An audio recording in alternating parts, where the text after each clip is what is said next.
Carlos Alberto, agora a gente vai para um rápido intervalo, mas o Sala de Notícias volta com essa conversa ótima já já.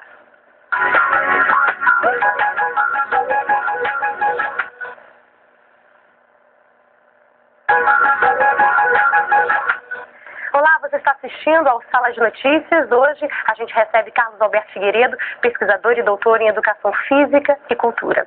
Carlos Alberto, os negros sempre tiveram uma história de resistência dentro da história do futebol, né? Eles demoraram a serem incluídos nos times, enfim, no esporte.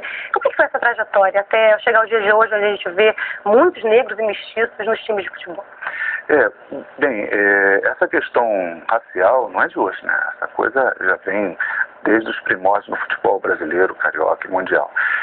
Inicialmente nós tínhamos no Rio de Janeiro equipes oriundas de filhos de ingleses, da elite, em que o futebol era considerado um esporte, um savoir-faire, né? Um esporte de elite. Aos poucos a comunidade operária, as pessoas mais pobres começaram a jogar o futebol e foram sendo incorporados muito devagar a essas equipes. Mas, por exemplo, o Bangu, já em 1904, ele já tinha jogadores negros.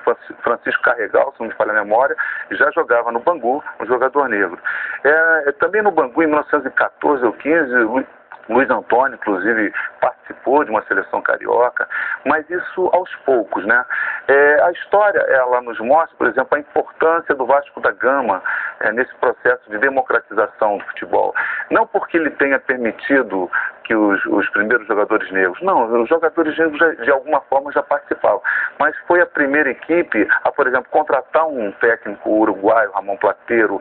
O Uruguai naquela época era a grande potência do futebol mundial, a empreender um sistema de treinamento que era durante a manhã e a tarde, e deu condições a esses jogadores operários, negros, pobres, de ganhar o campeonato em 23, quando eles ascenderam à primeira divisão, porque o Vasco da Gama veio da segunda divisão, ganhou o campeonato da segunda divisão e passou para a primeira divisão. E no primeiro ano ele já ganhou o campeonato. Isso provocou uma reviravolta e isso se incorporou ao imaginário do futebol. E nesse momento houve um movimento de resistência ao sucesso desses jogadores negros no Vasco da Gama. Imediatamente as grandes equipes na época, o Flamengo, o Fluminense, o América, o Botafogo e até mesmo o Bangu, eles criaram uma nova associação, que foi a Associação Metropolitana de Esportes Amadores, e criaram estatutos dificultando a participação desses jogadores pobres, operários e negros naquele sistema, naquela associação.